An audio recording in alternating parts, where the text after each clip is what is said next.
Assalamualaikum warahmatullahi wabarakatuh. Bismillahirrahmanirrahim. Alhamdulillah. Nahmaduhu wa nasta'inuh. Wa na'udzu billahi min syururi anfusina wa min sayyiati a'malina. Man yahdillah fala mudhillalah wa man yudlil fala hadiyalah. Asyhadu an la ilaha illallah wahdahu la syarikalah wa asyhadu anna sayyidana Muhammadan abduhu wa rasuluh. Allahumma sholli ala sayyidina Muhammad al-fatihi lima ughliq wal khatimi lima sabaq nasiril haqqi bil haqq wal hadi ila siratikal mustaqim wa ala alihi haqqa qadrihi wa miqdarihil azim. Amma ba'du. Ma'asyiral muslimin wal muslimat, semoga kita semua diberi oleh Allah ilmu yang bermanfaat, manfaat bagi kehidupan kita di alam dunia dan manfaat bagi kehidupan kita di alam akhirat. Amin ya rabbal alamin. Karena para pendengar, Allah akan memberi ilmu bagi orang yang mau mencarinya. Begitu juga rizki, begitu juga apa saja. Sebagaimana Allah sebutkan dalam hadis qudsi yang diriwayatkan oleh Al-Imam Muslim. Allah pernah mengatakan, kullukum dhalun illa man hadaitu. Semua kamu adalah dalam keadaan sesat. Artinya tidak tahu apa-apa, kecuali orang yang aku beri hidayah. Aku beri petunjuk. Kemudian Allah mengatakan, fastahduni ahdikum. Carilah hidayahku, nanti aku akan beri hidayah kepadamu. Jadi Allah memberi hidayah kepada kita, kalau kitanya mau mencari hidayah.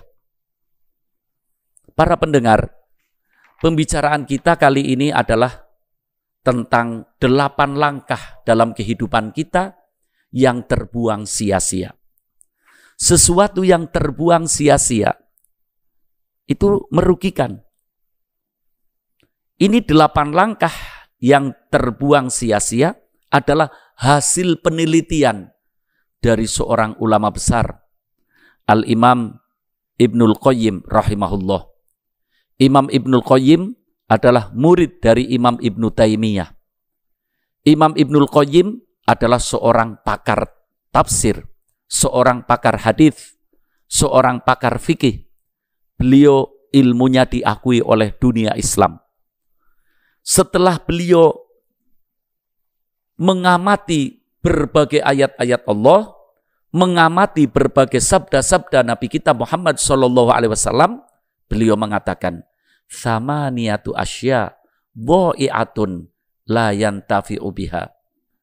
Ada 8 langkah, kata Imam Ibnul Qayyim, yang terbuang sia-sia, bahkan akan membawa kerugian. Kita patut bersyukur para pendengar. Ulama kita begitu luar biasa.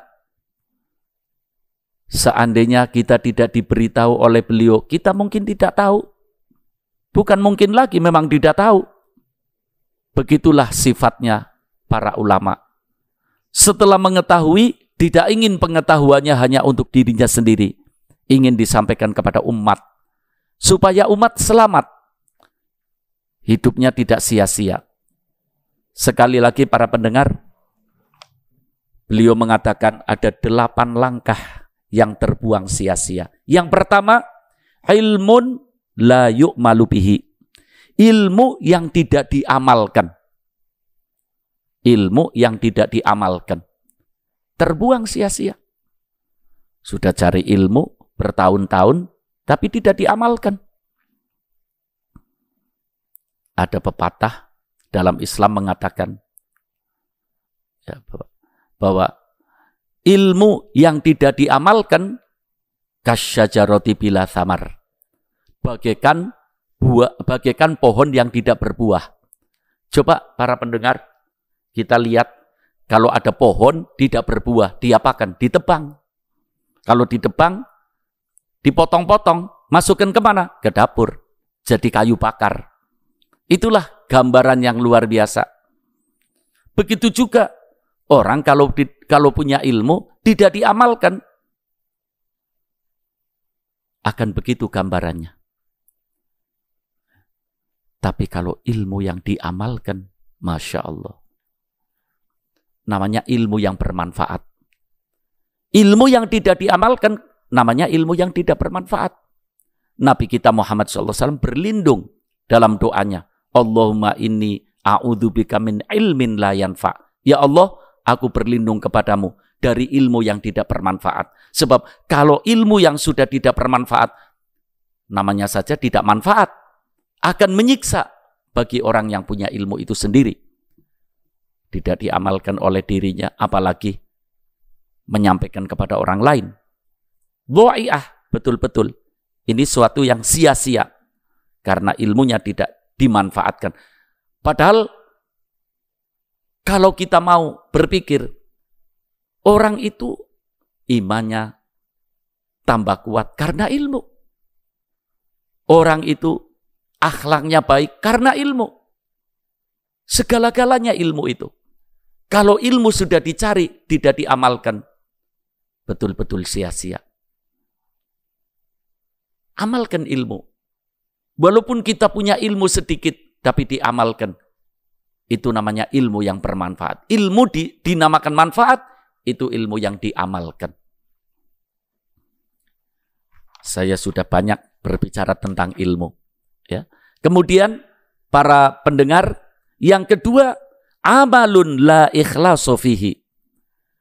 Hal yang kedua yang terbuang sia-sia adalah amal yang tidak diiringi dengan ikhlas. Satu amal yang tidak diiringi dengan ikhlas. Tidak ada artinya. Sia-sia. Apapun yang dilakukan.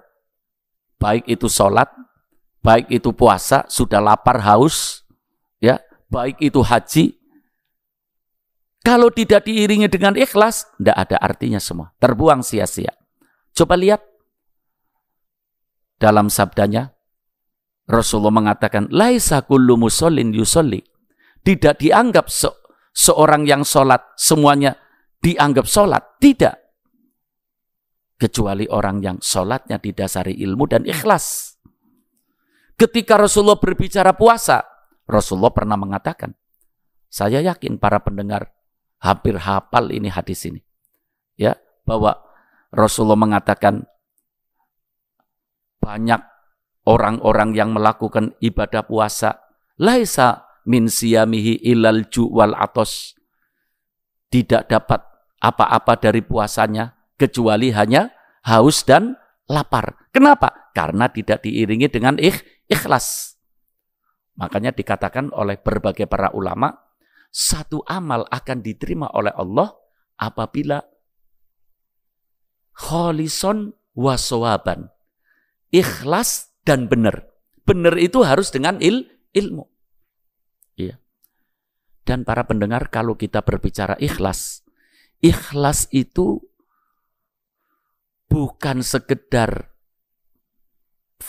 merupakan faktor diterimanya satu amal, tapi ikhlas itu adalah senjata yang paling ampuh. Senjata yang paling ampuh.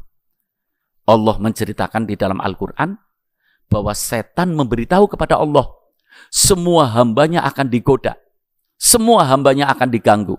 Setan mengatakan kepada Allah, illa ibadaka minhumul mukhlasin.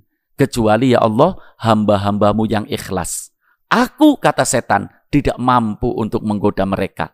Setan menyatakan sendiri kepada Allah bahwa setan tidak mampu untuk menggoda orang-orang yang ikhlas. Para pendengar, ikhlas ini butuh ilmu. Dan ikhlas ini butuh latihan. Orang kalau tidak latihan ikhlas, tidak mungkin akan bisa menjadi orang ikhlas. Ikhlas butuh latihan. Iya. Latihlah diri kita supaya menjadi orang yang ikhlas. Dan kita perlu tahu, apa sih yang namanya ikhlas? Ikhlas itu adalah tasfiyatul a'mal an mulahadzatil makhlukin. Yang namanya ikhlas adalah memurnikan amal kita, memfokuskan ya amal kita khusus hanya untuk mencari ridho Allah Subhanahu wa taala tanpa menunggu penilaian orang. Para pendengar, yang ketiga, hal yang terbuang sia-sia adalah malun la yunfaqu minhu. Harta yang tidak dibelanjakan di jalan Allah. Orang yang punya harta, tapi hartanya tidak disisihkan sebagian untuk jalan Allah, baik itu untuk sedekah kepada para anak-anak yatim, untuk sedekah para orang-orang miskin, atau untuk sedekah jariah ke pesantren, ke masjid. Itu yang namanya hakikatnya harta yang bakal ketemu, yang dikeluarkan ke jalan Allah. Tapi harta yang masih di tangan seseorang belum tentu. Mungkin hilang, mungkin dicuri orang, ya. Mungkin dia mati akan dibagi kepada pewarisnya. Mungkin digunakan untuk melakukan maksiat. Subhanallah. Alangkah tepatnya ini makalah. Malun la yunfaqu minhu. Harta yang tidak dibelanjakan di jalan Allah. Padahal para pendengar, kalau harta kita sebagian kita keluarkan di jalan Allah, wah, Allah akan menambah berlipat ganda. Sebagaimana hadis yang diriwayatkan dari Al-Imam At-Tirmidzi, Rasulullah mengatakan, mana kosomalun min sodakotin bal yazdad. Tidak akan berkurang harta yang dikeluarkan di jalan Allah untuk sodakoh, malah bakal bertambah, malah bakal bertambah, malah bakal bertambah. Rasulullah tidak berbicara melainkan wahyu dari Allah. Dan ini adalah merupakan langkah pasti. Tidak pernah kita mendengarkan ada berita goro-goro banyak sedekah jadi bangkrut, tidak ada. Orang banyak sedekah malah tambah barokah. Banyak kisah-kisah yang kaitannya dengan ini. Iya. Kenapa Allah ganti kalau ada orang bersedekah? Karena harta adalah sesuatu yang dicintai oleh setiap orang. Tiap hari orang mencari harta. Capek-capek dilakukan. Karena senang sama harta. Sesuatu yang disenangi dikeluarkan di jalan Allah. Allah tidak diam. Allah akan menambah dan menambah. Para pendengar, yang keempat, hal yang terbuang sia-sia. Qalbun farighun min mahabbatillah wasyauqi ila liqa'ih. Hati yang kosong dari kecintaan kepada Allah dan tidak ada kerinduan ingin bertemu dengan Allah Subhanahu wa taala. Kosong hatinya, tidak ada mahabbah. Ya. Sebab mahabbah itu adalah pendorong. Mahabbah itu artinya cinta. Cinta itu indah. Cinta itu menyenangkan. Orang kalau hatinya ada cinta kepada Allah, hidupnya akan indah. Hidupnya akan menyenangkan. Tapi kalau orang hatinya kosong, tidak ada kecintaan kepada Allah, itu namanya hati yang terbuang sia-sia. Munculkan kecintaan kita kepada Allah. Makanya para pendengar, coba amati orang ini akan cinta kepada Allah kalau mengenal Allah.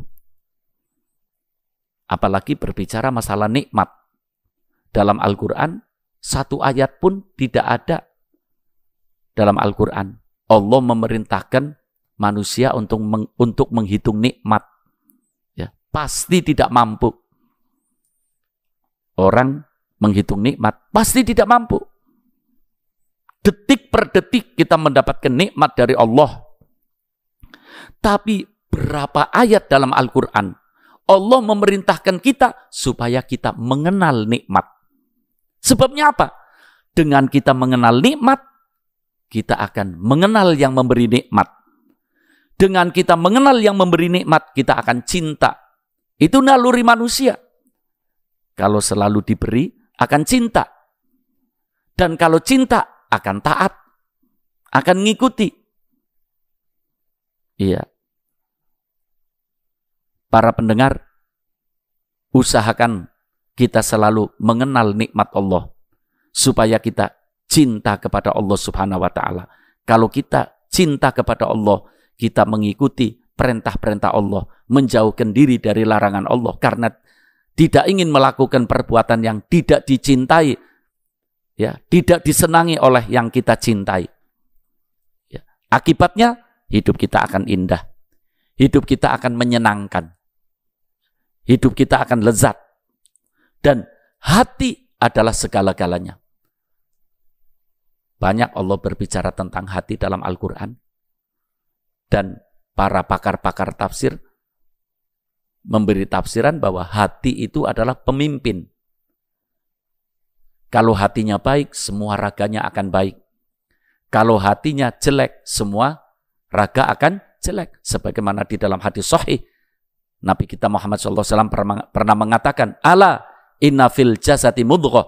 Ketahuilah bahwa di dalam badan kita ada segumpal. Segumpal itu menentukan.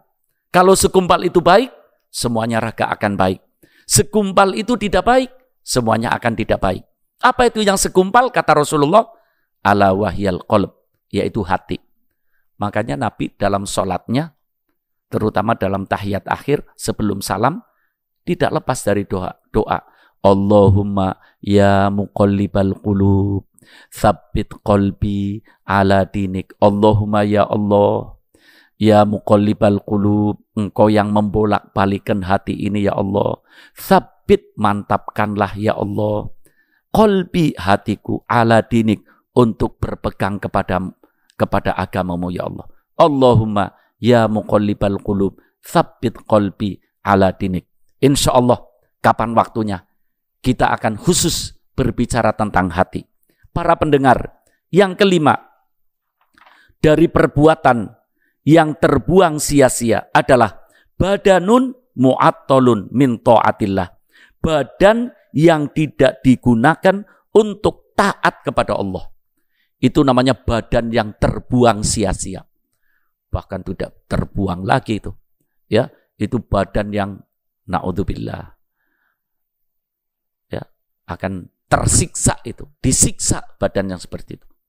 Besar sih besar, gemuk sih gemuk, seger sih seger, tapi mu'attal, ya, tidak digunakan untuk yang dinamakan taat, yaitu usaha melakukan perintah-perintah Allah dan usaha untuk menjauhkan diri dari larangan-larangan Allah Subhanahu wa ta'ala.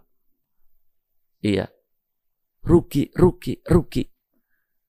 Kalau badan kita tidak digunakan untuk taat kepada Allah, bukan sekedar terbuang sia-sia, malah rugi.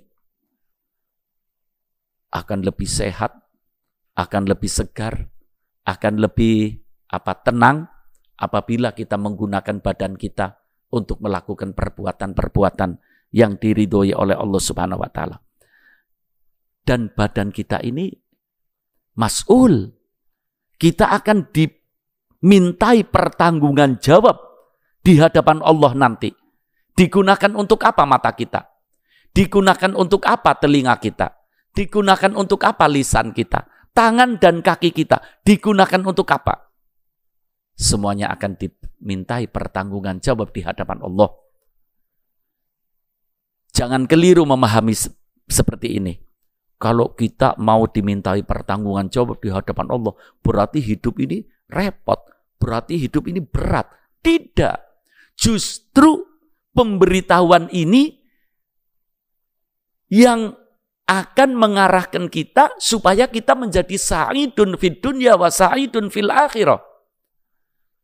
Orang yang bahagia di dunia dan bahagia di akhirat. Kenapa? Menggunakan sesuatu pada tempatnya. Menggunakan sesuatu tepat dengan tujuan Allah. Mata kita gunakan untuk melihat kebesaran ciptaan Allah. Mata kita digunakan untuk membaca Al-Quran, kalamullah. Ya, telinga kita mendengar hal-hal yang diridhoi oleh Allah, lisan kita. Dan ini janji Allah. Orang-orang yang seperti ini akan diberi kebahagiaan dunia dan akhirat. Para pendengar, yang keenam, di antara langkah yang terbuang sia-sia adalah waktun mu'attalun min istidroki faritin wa ghtinami birrin. Waktu yang tidak digunakan untuk menutup kekurangan yang lalu dan menambah kebaikan yang akan datang. Allahu Akbar. Coba amati, coba renungi para pendengar. Jadi, hal yang terbuang sia-sia bahkan membawa kerugian adalah waktu yang tidak digunakan untuk menutup kekurangan yang lalu dan menambah kebaikan yang akan datang. Begitu indah ini ungkapan. Waktu adalah sesuatu yang paling mahal yang dimiliki oleh manusia. Umruka ra'su malika. Umurmu adalah modalmu. Coba amati, renungi. Setiap orang yang punya modal, ada yang beruntung, ada yang rugi. Ada yang beruntung dan ada yang rugi. Nabi kita Muhammad SAW tidak menginginkan umatnya menjadi umat yang rugi. Tapi Nabi kita menginginkan supaya umatnya menjadi umat yang beruntung. Bahkan untungnya yang maksimal. Menjadi khairu ummatin ukhrijat linnas. Menjadi umat-umat unggulan di dunia dan di akhirat. Nabi akan bangga. Sekali lagi para pendengar, jangan sia-siakan waktu kita. Juga ngomong masalah waktu. Waktu juga akan dipertanggungjawabkan di hadapan Allah. Ya. Kita akan dimintai. Untuk apa waktu kita? Dan waktu itu sesuatu yang tidak ada. Tidak bisa kita membeli waktu. Tidak ada dijual waktu itu. Ya. Sesuatu yang harganya begitu mahal. Gunakan waktu kita. Sebetulnya manusia ini punya potensi yang luar biasa dengan waktunya. Ya.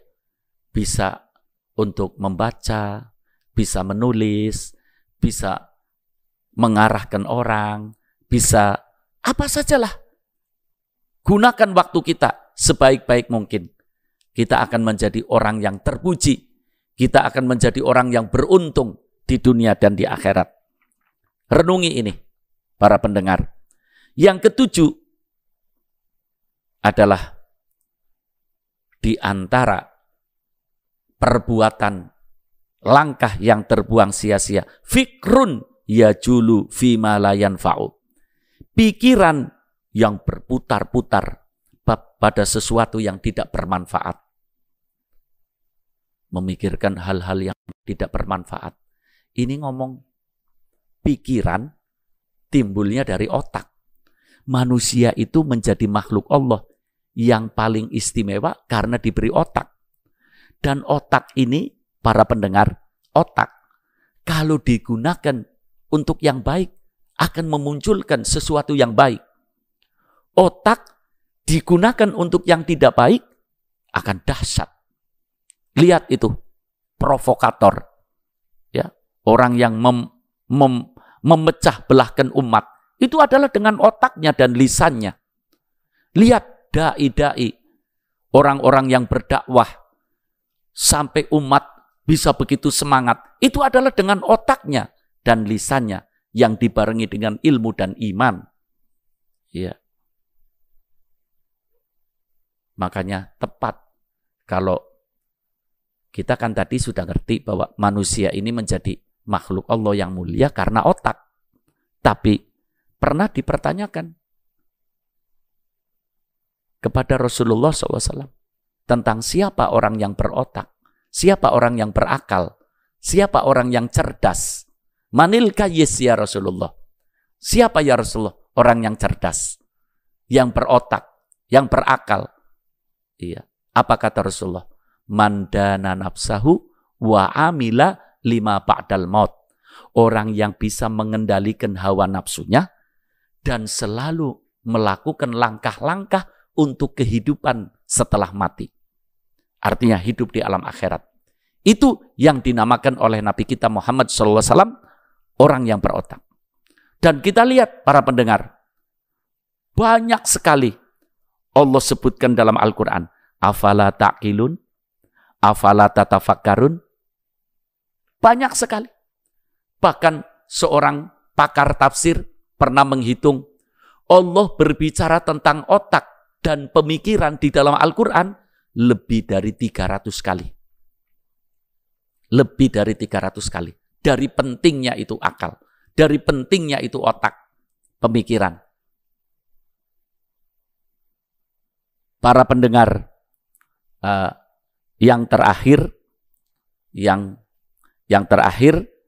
ke-8, langkah yang terbuang sia-sia adalah khidmatu man lam tuqarribuka khidmatuhu ilallah. Pengabdian seseorang mengabdi kepada orang lain yang pengabdiannya itu tidak mendekatkan diri kepada Allah Subhanahu wa taala. Silahkan kita mengabdi kepada siapa saja. Tapi pengabdian kita kepada seseorang itu pengabdian yang mendekatkan diri kepada Allah Subhanahu wa taala. Kalau ada orang mengabdi kepada orang lain, pengabdiannya tidak mendekatkan diri kepada Allah, itu adalah langkah yang terbuang sia-sia. Berbicara tentang pengabdian, ini mempunyai nilai loh para hadirin. Sebab di dalam berbagai keterangan masalah pengabdian itu penting. Kalau kita mengabdi kepada orang yang punya ilmu, orang alim, ya, itu akan mendapatkan barokahnya, akan mendapatkan hikmah dalam pengabdiannya. Tapi manakala orang mengabdi, pengabdiannya kepada masalah dunia saja, sampai lupa kepada Allah, apalagi yang hal-hal lah, kita bisa kembangkan itu masalah ini. Para pendengar, mudah-mudahan yang kita dengarkan ini merupakan tambahan pengetahuan kita, supaya kita selalu memperhitungkan langkah-langkah kita dalam melakukan kehidupan ini, langkah-langkah yang tidak terbuang sia-sia. Mudah-mudahan kita semuanya akan diberi petunjuk oleh Allah, diberi kekuatan oleh Allah, menjadi orang yang betul-betul punya perhitungan dalam melakukan langkah-langkah kehidupannya. Hasbunallah wa ni'mal wakil, ni'mal maula wa ni'man nasir, nasrun minallah wa fatun qarib. Assalamualaikum warahmatullahi wabarakatuh.